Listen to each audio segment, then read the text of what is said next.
Did your elementary school teacher ever make you go and stand in the corner when all you were doing was trying to speak the truth? Is Barack Obama secretly Hawaiian? Are the Church of Scientology secretly trying to take over your town? Do the Jews secretly control the Israeli government? Don't get cold feet just yet, because it's always 90 degrees here in the conspiracy corner. Or at least that's what they want you to think. Which one do you want to do first? I think what I'm doing right now is recording.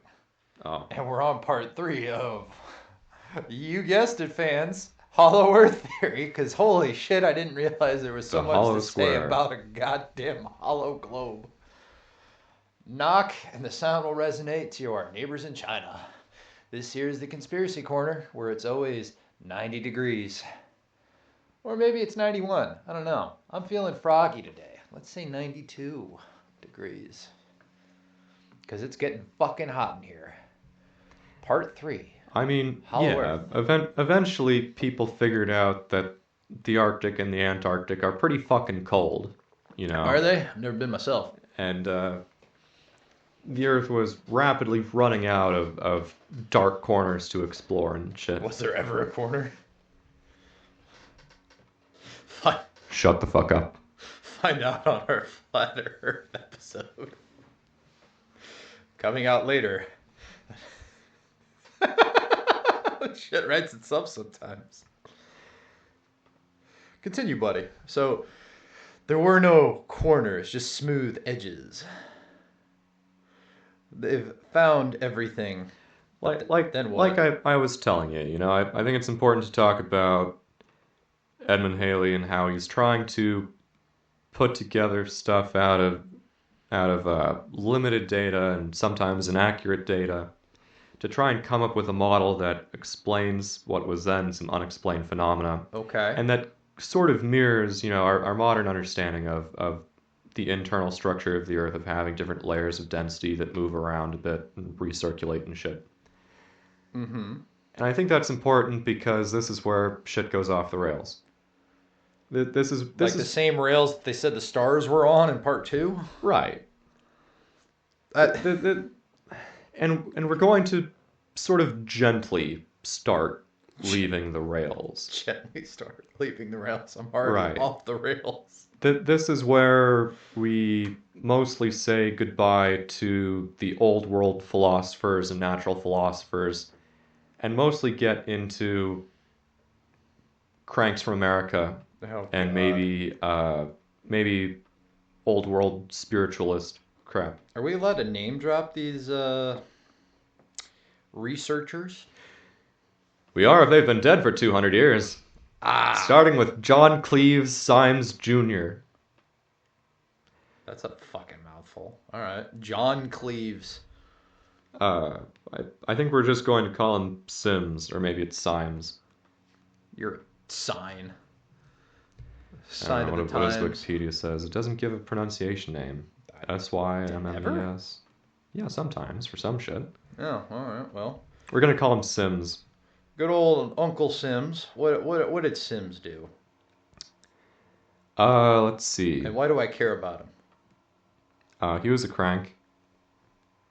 I kind of got that. We are talking about Hollow Earth, and I don't know how to tell people this, but the results are still being computated right now. Born in New Jersey, back in 1780, and named after a relative who fought in the Revolutionary War. You know, that's sort of where we're at in history. Was he walking here? Yeah. Good for him. He left the army, moved to Missouri and the St. Louis Territory, moved around to the frontier in Kentucky and shit. Okay. You know, started a newspaper, which was, or at least a circular, you know, which was a bit more expensive, but maybe the closest thing you had to something like Facebook back in the day to post your... Circular? Yeah, like a letter print off that you would circle around. Did you ever watch the Downton Abbey? No, not really my thing. It's not mine, but as a taken individual by the opposite sex, sometimes I have to watch it. And I really hope I got the name of this place right. There is there's an entire, I guess it might be like the first part of the entire series is that there's this ginger woman. She's a little portly, and she pretends to be this mysterious writer. And she just writes about the gossip and yada yada yada, and she sends things off in basically mail form. So almost like Facebook. So I'd like my mail form to get sent off by this lady.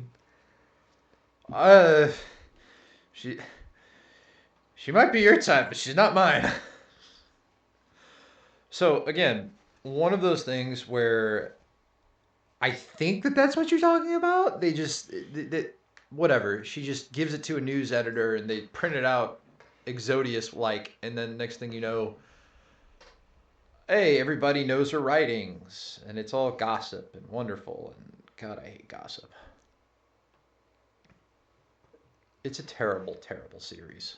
Yeah, I mean... It's boring as sin. I like to think that there's nothing new under the sun, that people have always been bizarre social animals and stuff, and that, you know, people love to write letters and newspapers and circulars and crap just as much as they love to post bullshit on Facebook today. Well... Anyways. Yeah, sorry. Continue with your Hollow Earth and this... Light gives light. To light discover. Ad infinitum. From St. Louis, Missouri Territory, North America, April 10th, A.D. 1818. To all the world, I declare the earth is hollow, and habitable therewithin, containing a number of solid concentric spheres, one within the other, and that it is open at the poles, 12 or 16 degrees. I pledge my life in support of this truth, and am ready to explore the hollow, if the world will support and aid me in the undertaking. Signed, John Cleves Symes, of Ohio, late captain of infantry. I have ready for the press a treatise on the principles of matter, wherein I show proofs of the above positions, account for various phenomena, and disclose Dr. Darwin's golden secret. My terms are the patronage of this and the new worlds. I dedicate to my wife and her 10 children.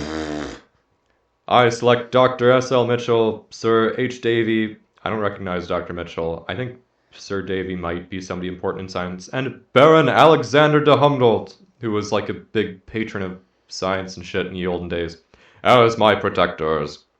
I ask for 100 brave companions, well equipped, to start from Siberia in the fall season with reindeer and sleighs, on the ice of the frozen sea.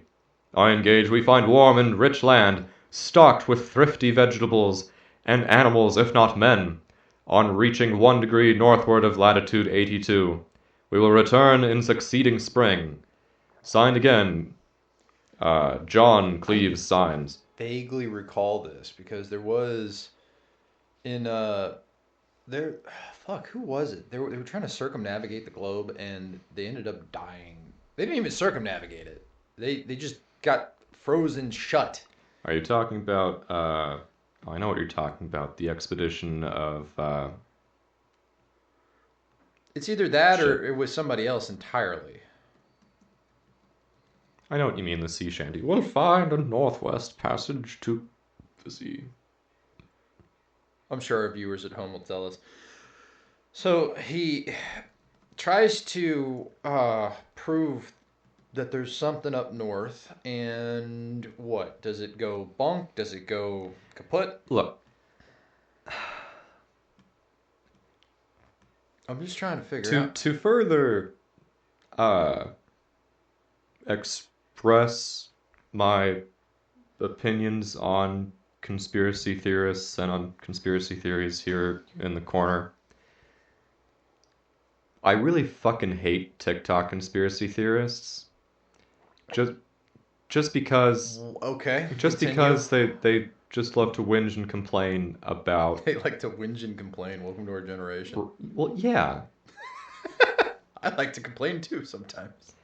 You know, if you're going to make outlandish and gigantic claims about, buildings being really fucking old, or the Earth and the Arctic and shit being weird fucking shapes, then I think you should put your money where your mouth is. And go do it? That you should, that you should go and do something. And this guy did it.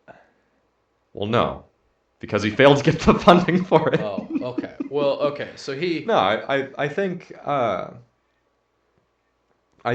sitting there and whinging and complaining that you're oppressed by the mainstream academia and shit makes you pretty fucking detestable.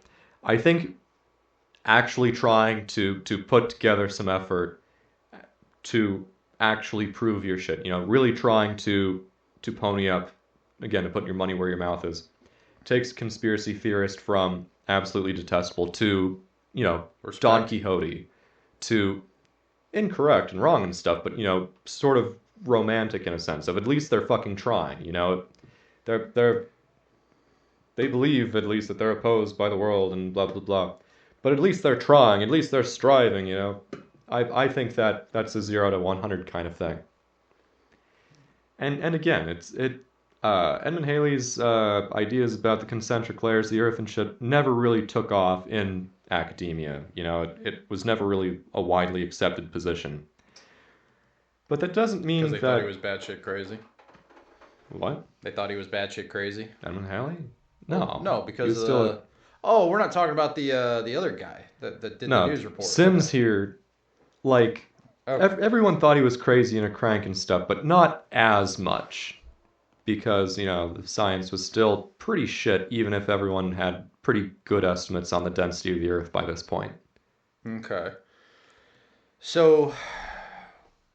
Again, at least he put together, at least he had the intention of actually fucking going and finding out.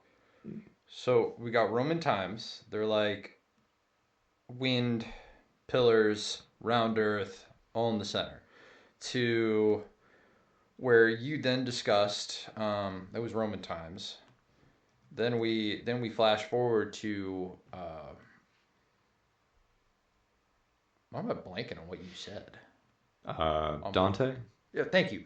Then we go from Dante to where you have all these different layers, because Dante's Inferno is an interesting read.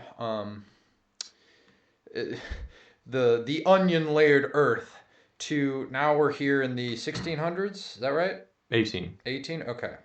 Not any better. We're in the 1800s, but we're getting closer to modern times where... We're in America in a newspaper and stuff, as yes, opposed to... Wild Wild West BS and Civil War. Okay. They're going on and saying, yeah, we are advertising to go explore the North. And there have been attempts at this point to go explore the North, but this guy is a hardcore... I guess you would say he believes in the Hollow Earth theory, but he's not... I don't know. He's not like a conspiracy nut. When do you become a conspiracy nut? Like when the internet is created, or because, it's an interesting question because you have to think, right? Like at some point, you didn't know what you didn't know, and that doesn't make you nutty. At this point into the mythology of the Hollow Earth, we haven't gotten that he's being oppressed by a conspiracy of mainstream academics. This poor soul's being oppressed. Right. Like, he may be poo-pooed by the establishment, by the scientific community. I mean, von Humboldt didn't send him any fucking money. But he's not really oppressed by shadowy cabals and stuff yet. It's just bad science by a goofy character, which is not, super out of line, right? It's not super unusual yet. So it's another great question, when does a theory become a conspiracy theory? When does a theory theories range, from good to bad. But when does the conspiracy enter into this? Yeah, I think at this point, we haven't really talked about it, but Yeah, people had a much better idea about the density of the Earth in the scientific establishment and stuff. That it was still a bad theory. That's not a Like good one. he's Mr. Symes here is still trying to explain. He's still an evolution of Halley's ideas. He's still trying to gather some magnetic data, some geomagnetic stuff that was sort of valuable information. Okay. He was just trying to explain it away with a hollow Earth instead of just Earth being kind of fucky sometimes. Earth no good. It fucky wucky. Yeah. Do not come again. Is the precursor to the Sims games, where life, the universe, is everything in the palm of your hands, and a proud sponsor of today's episode. Sims. You should get the game. I've never played it. Much like The Sims, I too am guided by a glowing green emerald floating above my head that controls my every whim. And if not for the ancient masters of Agartha and Shambhala within the earth, I surely would have caught fire in a swimming pool by now. If our guests But I wanted to talk more about Mr. Symes and about the early evolution of the flat earth in the Americas. And it's true. He didn't get any money to go on his expedition to the poles, to the internal earth. And he did get made fun of in the newspapers and stuff. Did he? Yep. What a he shame. Also got his own fucking parody novel. What? In the same way that, like, Gulliver's Travels and Mr. Swift, the guy who also proposed eating the Irish children, made I must have missed that, but okay. In cannibalism, we talked about the modest proposal. Okay. Yeah. Somebody wrote a parody. Some good dude, for him. probably Mr. Nathaniel Ames, although they wrote under a fake name, wrote a parody of Mr. Symes' theories. Simzonia, or what is it called? Simzonia, Voyage of Discovery. The semicolon is the one with a period and a comma. I wouldn't want to go on a voyage of discovery in Mr. Symes' either. Yes, because if you're not horse deep, you're colon deep. And once you've gone there, you can't go back. That's a shout out to a earlier joke from one of our, I think it was part 1 of Conspiracy Corner, Hollow Earth. Whatever we're calling it. And a good chunk of this parody novel is our eccentric explorer who believes in the Hollow Earth.